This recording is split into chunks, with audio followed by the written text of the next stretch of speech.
കേടെക് software ഉപയോഗിച്ചുകൊണ്ട് ഡയോഡിന്റെ പ്രവർത്തനം വിശദമായി നമുക്ക് പരിശോധിക്കാം. ഡയോഡിനെ കമ്പോണന്റ് ലിസ്റ്റിൽ നിന്ന് പേജിലേക്ക് ഡ്രാഗ് ചെയ്യുക.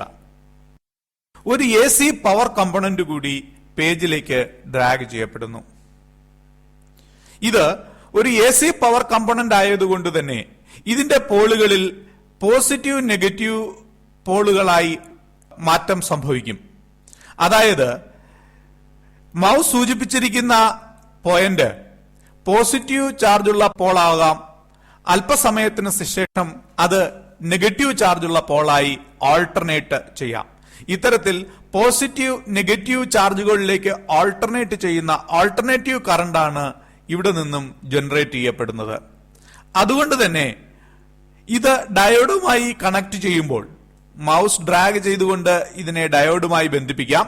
ഡയോഡുമായി കണക്ട് ചെയ്യുമ്പോൾ പോൾ പോസിറ്റീവ് ചാർജ് ഉള്ളതായിരിക്കുമ്പോൾ ഡയോഡിന്റെ പോസിറ്റീവ് പോളുമായി അത് ബന്ധിക്കപ്പെട്ടിരിക്കുന്നതിനാൽ ഇലക്ട്രോൺ പ്രവാഹം സാധ്യമാകുന്നതായി നമുക്ക് കാണാം. എന്നാൽ പോൾ നെഗറ്റീവ് ചാർജ് ഉള്ളതാകുമ്പോൾ അത് ഡയോഡിന്റെ പോസിറ്റീവ് പോളുമായി ബന്ധിക്കപ്പെട്ടിരിക്കുന്നതിനാൽ ഡയോഡ് റിവേഴ്സ് ബയാസിംഗിലാകുന്നതും അതുകൊണ്ട് തന്നെ ഇലക്ട്രോൺ പ്രവാഹം തടസ്സപ്പെടുന്നതും നമുക്ക് മനസ്സിലാക്കാം. അതായത് ഒരു ഡയോഡ് തന്നെ തുടർച്ചയായി ഫോർവേഡ് റിവേഴ്സ് ബയസിംഗിൽ പ്രവർത്തിക്കുന്ന രീതിയാണ് ഇവിടെ സംഭവിക്കുക. വിശദമായി പരിശോധിച്ചാൽ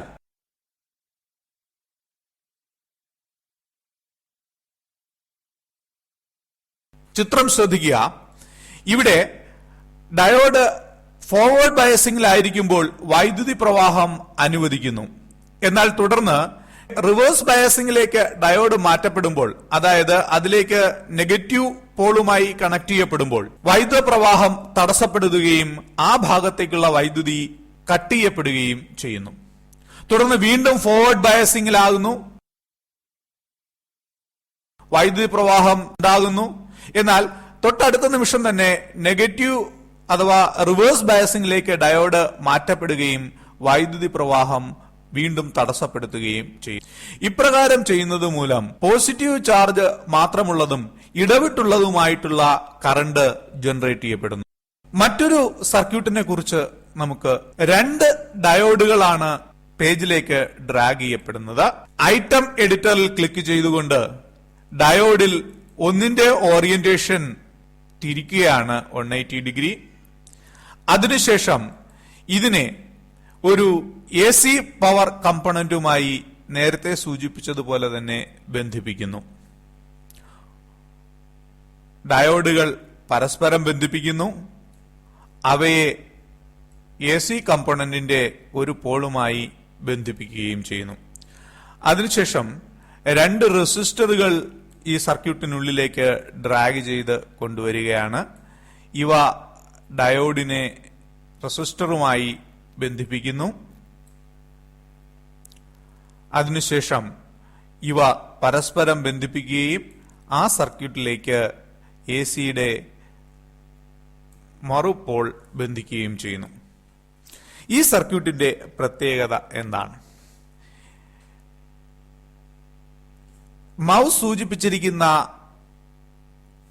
AC കറന്റിന്റെ പോളിൽ പോസിറ്റീവ് ചാർജ് ആയിരിക്കുമ്പോൾ ചിത്രത്തിൽ കാണുന്ന AC കറന്റിന്റെ ഈ പോൾ സർക്യൂട്ടുമായി ബന്ധപ്പെടുമ്പോൾ രണ്ട് ഡയോഡുകളാണ് വൈദ്യുതി പ്രവാഹം സാധ്യമാക്കുന്നത്. എന്നാൽ ഇവിടെ പോസിറ്റീവ് ചാർജ് ഉള്ളപ്പോൾ ഈ ഡയോഡ്, മൗസ് സൂചിപ്പിച്ചിരിക്കുന്ന ഈ ഡയോഡ് ഫോർവേഡ് ബയസിംഗിലാവുകയും വൈദ്യുതി പ്രവാഹം സാധ്യമാക്കുകയും ചെയ്യുന്നു. എന്നാൽ പവർ നെഗറ്റീവ് പോളിലേക്ക് ഷിഫ്റ്റ് ആകുമ്പോൾ ഈ ഡയോഡ് റിവേഴ്സ് ബയാസിംഗിലാവുന്നു. അതേസമയം ഈ ഡയോഡ് ഫോർവേഡ് ബയാസിംഗിലാവുകയും വൈദ്യുതി പ്രവാഹം സാധ്യമാക്കുകയും ചെയ്യുന്നു.